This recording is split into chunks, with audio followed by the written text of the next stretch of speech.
እታ ናይ ኢየሱስ ማርያም ዮሴፍ እያ ብትክክል ቅድስ ስድራ ሓጢኣት ዘይብላ ስድራ እምበር ናተይ ናታትኩም ናትና ኣይኮነትን ኣብ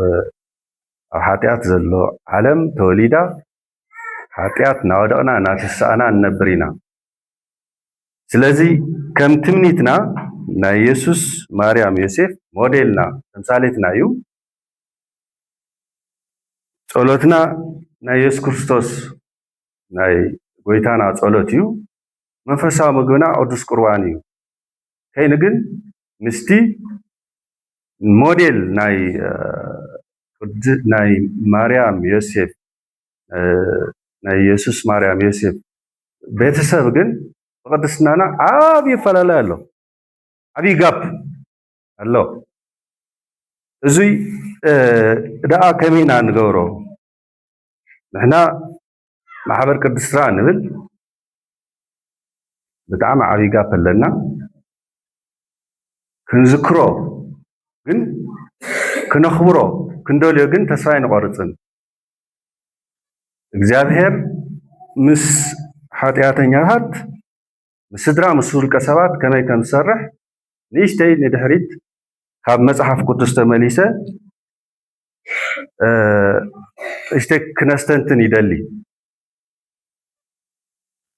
ናትና ስድራ ሕዚ ዘላ ስድራ ዓዲግራት ዘላ ኣባይተ ዘላ ስድራ ካብ ናይ ስድራ ኢየሱስ ማርያም ዮሴፍ ናብ ስድራ ያዕቆብ ወዲ ይስሐቅ ወዲ አብርሃም ናብኡ ትቐርብ ከመይ ያዕቆብ ባዕሉ ኣብ ውሽጢ ስድራ ይሽውድ ይጭበርብር ይምንዝዕ ካብ ኣሕዋቱ ካብ ሓው ካብ ዓብዪ ካብ በኹሪ ሓው ይወስድ ውሉድ በኹርነት ናይ በኹርነት መሰል ናይ በኹርነት እዚ ብለሲንግ ፀጋ ምርቓ ይወስድ ናትና ስድራ እውን ከምኡ እያ ሓውና ንወስድ ካብ ገለ ንወስድ ካብ ነቐርቦ ንወስድ ካብ እናኣምኖ ንወስድ ከምኡ ዓይነት እያ ነቦ እውን ይሽውድ ያዕቆብ ንኢሳው መሲሉ እዩ ምርቓ ዝወስዶ ብደንቢ ሰውነቱ ገለ ተጠምጢሙ ፀጉሩ ከየለልዩ ኣሪጉ ስለ ዝነበረ ናይ መወዳእታ ምርቓት ይወስዳ እንታይ እዩ እቲ መደብ እኳ ናይ እግዚኣብሔር ተኾነ ተካይድኡ ግን ምሽዋድ ዝተመልኦ እዩ ነቦው ነቱ ዝኣምኖ ነቱ መዓልታ ዝተረፈ ንክመውት እውን ይሽውድ በብደረጃና ብምሽዋድ ዝተመልአ እዩ ወለድና ይኹን ንሓውና ይኹን ንላዕልን ታሕቲ ዘሎ ንጎኒ ብደቅና ንሽወድ ባዕልና ንሽውድ ባህልና ንሽውድ ባዕልና እውን ነብል እዚ ይመስል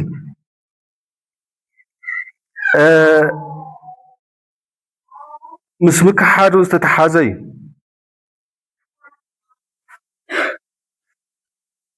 ከይዱ ያዕቆብ እውን ብሓሙኡ ዝተፈላለየ ይከሓት ደቁ ከመርዕዎ ብዝለመኑ ሓሙኡ ይከሓት መጀመርያ ነታ ዝመረፃ ከይምርዖ ንኻልእ መርዒዎ 7 ዓመት ኣገልጊሉ ነታ ዝደልያ ስቲል ክምርዖ 14 ዓመት ኣገልጊሉ እንታይ ማለት እዩ ስድራ በቶም እናኣምኖም ንሕና እውን ንክሕድ ካልኦት እውን ይክደና ከምዚ እዩ ያዕቆብ ተፃዊሩ ግን እዚያ ሓልፍ እታ ዝፈትዋ ሰበይቲ እውን ይረክብ ካብኣ እውን ይወልድ ስድራ ንሕና ቅድስቲ ንብላ ስድራ ከም ናይ ኢየሱስ ማርያም ዮሴፍ ምንም ሓጢኣት ዘይትሰርሕ ኣይኮነትን ብዙሕ ነገር ትሰርሕ እያ እግዚኣብሔር ግን ስቲል ተኣምን እግዚኣብሔር ግን ምስኣ ኣሎ ያዕቆብ ኣብ ኩለን መድረኽ ኣብ ኩለን ህይወቱ እግዚኣብሔር ምሳይ ኣሎ እዩ ግን ዝብል እግዚአብሔር ምሳዩ ምሳይ ኣሎ ኣምላኽ ኣቦታተይ ኣምላኽ አብርሃም ይስሐቅ ምሳይ ኣሎ እዩ ዝብል ክሕድ ከሎ ይኹን ክሓድ ከሎ ይኹን ክሽውድ ከሎ ይኹን ክረክብ ከሎ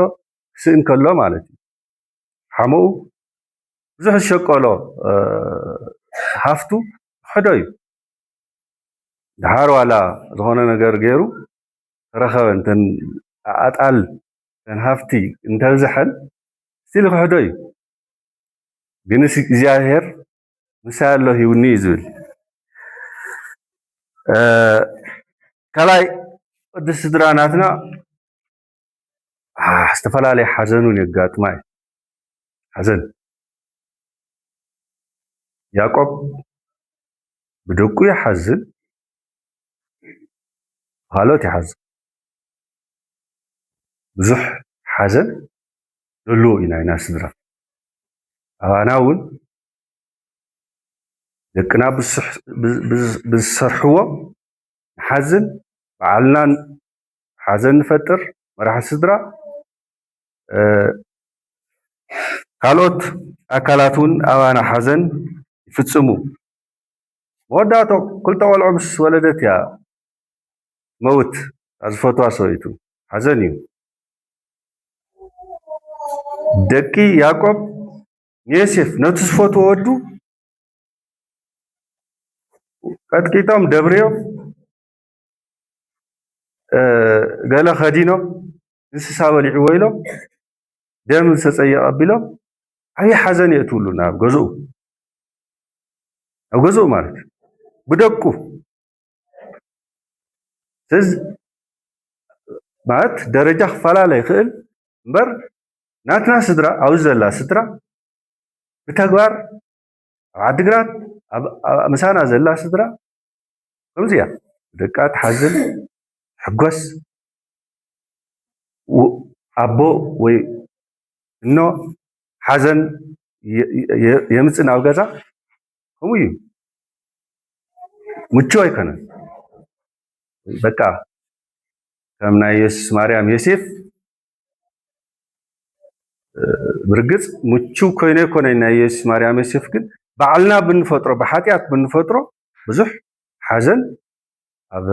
ውሽጢ ስድራ ንፈጥር ኢና ላይ ብእምነት ንቃለስ እሲ ያዕቆብ ይቃለስ ሻብ ኣኹልቲ ዝስበር ግን ቃልሲ ናይ እምነት እዩ ትትሕት ትብርኽ እንደገና መስካ ትወርድ እዚ ናይ ትፋቐር ፃላእ ተስፋ ትቆርፅ ተስፋ ካሓፍብል እዚ እቲ ተግባራዊ ናይ ስድራ ሂወት ኣባና ዘሎ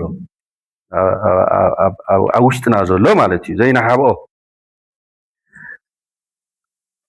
ንመሃሮ ነገር ግን ኣሎ ካብ ቅድስ ስድራ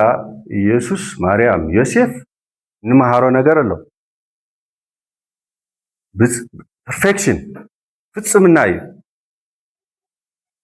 ግን ካብ ያዕቆብ እውን ካብቲ ሓጢኣተኛ ስቲል ሕዚ እውን ንመሃሮ ነገር ኣሎ ርክብ እምነት ምስ እግዚኣብሔር ያዕቆብ ብጣዕሚ ዝገርም ስሕተታትን ገለን ይሰርሕ ግን ብሕልሚ ይረአዮ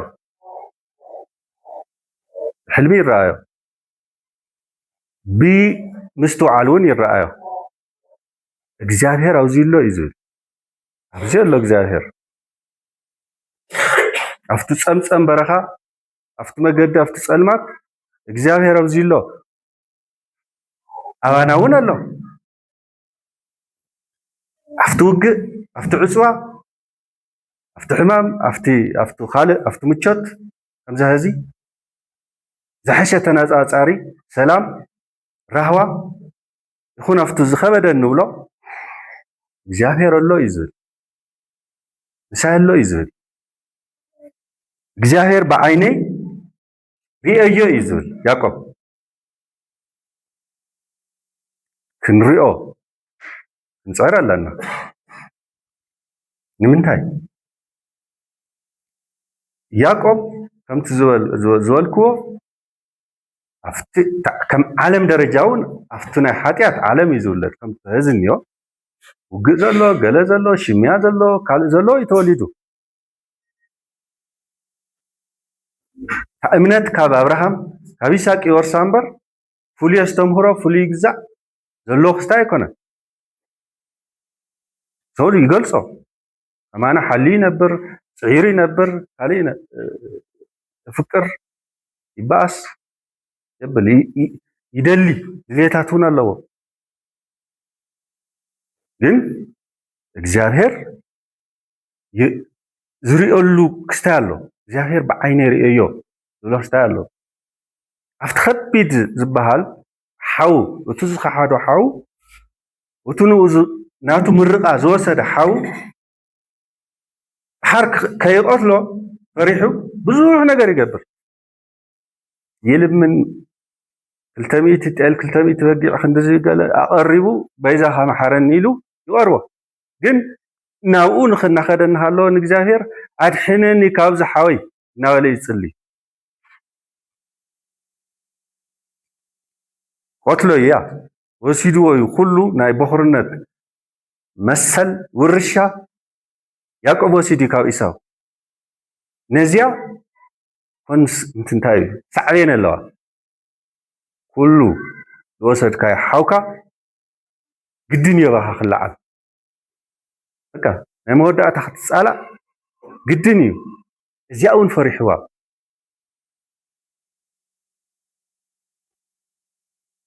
ኣቦኡ ይስሐቅ ኣድሕነኒ ክብል ኣይኽእልን ጎረቤቱ የብሉይ ሓሞኡ እውን ያው ተፈላለያ ሃዲሙ ዝወፅእ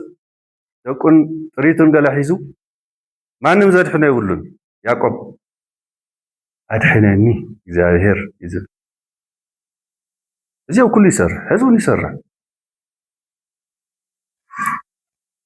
ካብ ወረርቲ ካብ ጎረቤት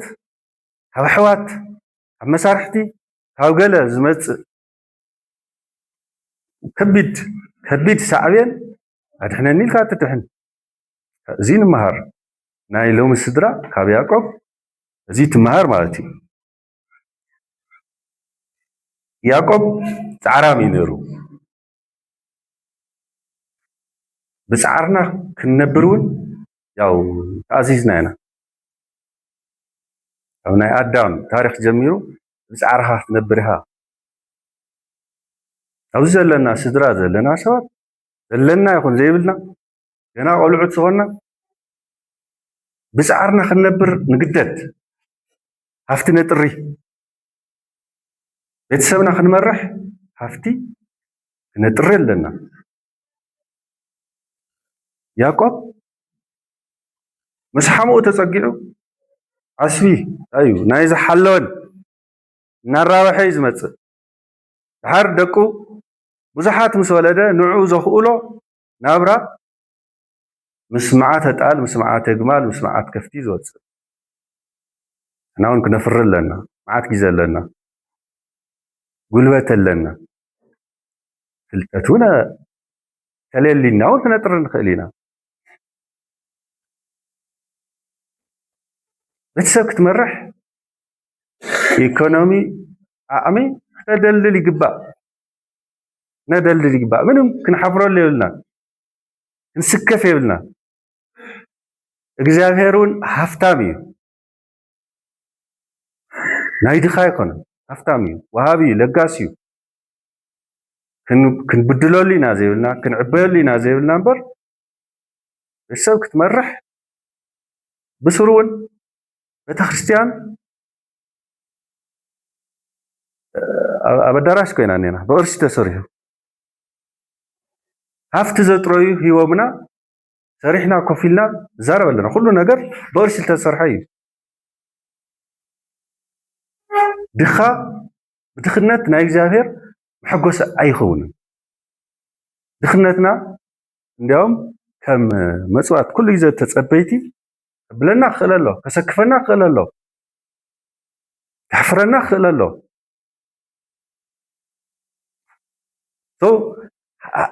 ኣብ 14 ዓመት ፀቂጡ እናሸቀለ እናሃለወ ያዕቆብ መዓት ዕጣል ግን የፍሪ መዓት ሃፍቲ ዘፍሪ ኩሉ ግዜ ግን ነቲ ሓው ከም ምሕረት ክምሕሮ እንካዝየን ኣብዚ ቀሪበልካ ኣሎ ክብሎ ከሎ እግዚኣብሔር ዝሃበኒ እኒኦኒ ምህንካ እዩ ዝብሎ ጽቡቕነቱ ኢሳው ለቢሙ ብጣዕሚ ቁጡዕ ዝነበረ ኢሳው እግዚኣብሔር እውን ስለ ዝሕግዝ ሓቂፎም እዮም እናተባኸዩ እዮም ዝበሉ እምበር ኣይቀተሎን ኣሎኒ ኣነ እኹል ኣሎኒ ንዓኻ እዩ ዝብሎ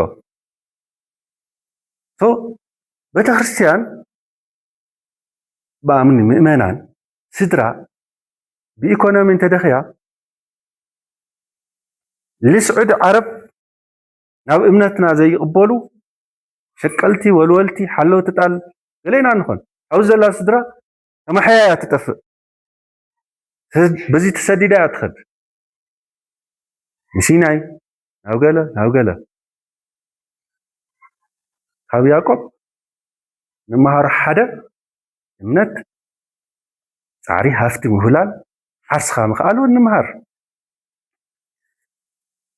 ካልእ መሰረታዊ ነገር ትውልዲ ምስርቲ ያዕቆብ ኢየሱስ ክርስቶስ እኮ ዓሌት ያዕቆብ ዓሌት አብርሃም ዓሌት ያዕቆብ እኮ እዩ ዳዊት ገለ እናበለ ይመፅእ ሕዚ 2000 ገለ መለ ንቆፅር ኣለና ቅድሚ ኢየሱስ ክርስቶስ ምውላዱ ቅድሚ እታ ፐርፌክት ዝኾነት ፍፅምቲ ዝኾነት ስድራ ቅድሚ ውላዳ ካልእ ክንደይ ዓሌት ኣሎ ኢየሱስ ክርስቶስ ዝመፀሉ መስመር ንሱ ብግልፂ እግዚኣብሔር እስራኤል ንስኻ ኢኻ ይብሎ ንያዕቆብ ብኡ ዝግለፁ ህዝቢ ካብ ያዕቆብ ይጅምሩ ርግፅ 12 ቆልዑ ይወልድ ንሳቶም ኣይኾኑ ነቲ ህዝብ ንብላ ብህዝብን ብጂኦግራፊን ንፈልጣ እስራኤል ኳስ ይምስርት ኣብዚ ዘለኹም ስድራ ሓበናል ድሓር ዝምስረት ዓሌት እኒኦ 2000 ገለ መለ ዘልቕ ዓሌት እኒኦ ህዚ ካባና ካባይ ካባኹም ካብ ካልእ ኣነ እውን ከምኡ መፅየ ቅድመይ ዓሌት ኣሎ ድሕሪኡ ዓሌት እዚ ዓሌት እዚ ብእግዚኣብሔር ዝኣምን ዓሌት ይምስረት ቅድስ ስድራ ክትኮን ከላ ብርግፅ ዓለም ዝመርሑ ትውልድታት እናፈጠረት ትኸይድ ማለት እዩ ሃገር ዝመርሑ ትውልድታት እናፈጠረት ትኸይድ ብካልእ መልክዕ ብጣዕሚ ፀጋ ዝረሓቆ ስድራ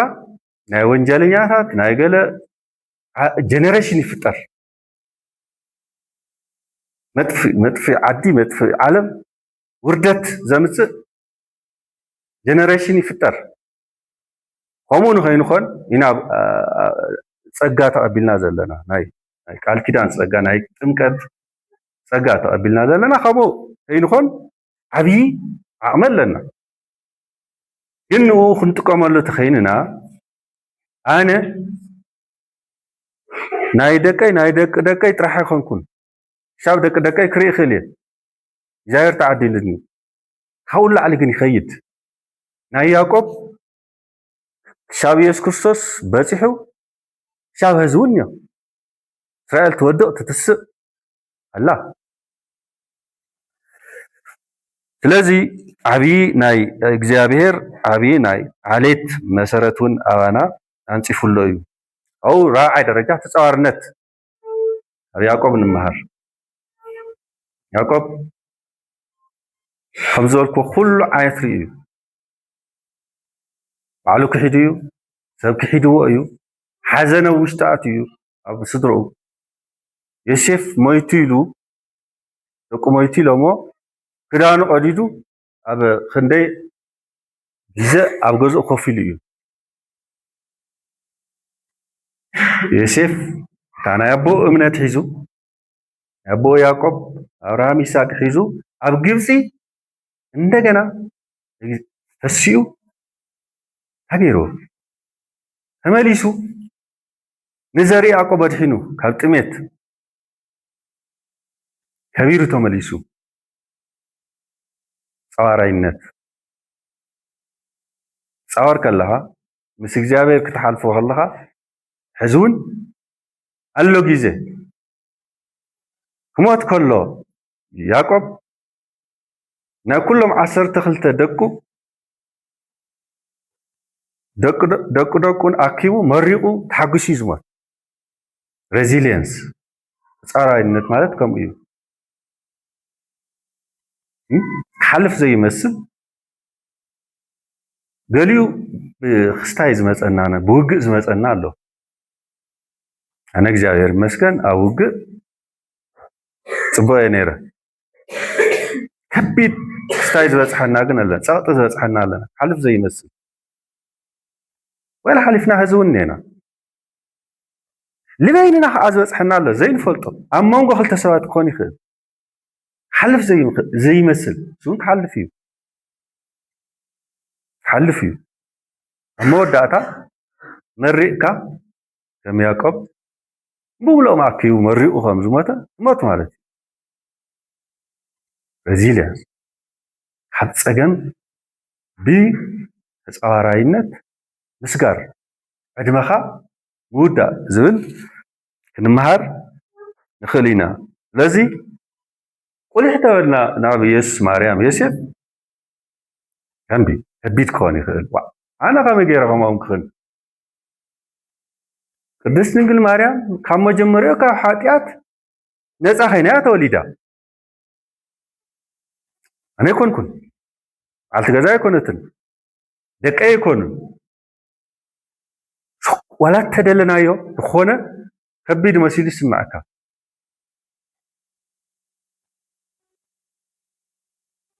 ሕፁያ ዮሴፍ እውን ከምኡ ቅዱስ እዩ እዚኦም ክንሪኦም ከለና ዝኾነ በቃ ዓብይ ጋፕ ኮይኑ ክንበፅሖ ዘይንኽእል ክመስለና ይኽእል ግን እግዚኣብሔር ሕዚ እውን ኣብ ያዕቆብ ከም እንሪኦ ኣብ ካልኦት እውን ከም እንሪኦ ኣብ ኣና እውን ከም ዘስተውዓልናዮ ሕዚ እውን የፍቅረና እዩ ሕዚ እውን የበርትዐና እዩ ቁስልና ስባር ኣጠቓለሰ ያዕቆብ ተሰይሩ ነይሩ ናውን ብዙሕ ስባር ትራውማ ኣለና ካብኡ እውን ይፍውሰና እዩ ስለዚ ተስፋ ኣይንቆርፅን ማለት እዩ ተስፋ ኣይንቆርፅን ናብቲ ናይ ንደልዮ ናይ ስድራ ቅዲ ስድራ ኢየሱስ ማርያም ዮሴፍ ናብኡ ሕዚ እውን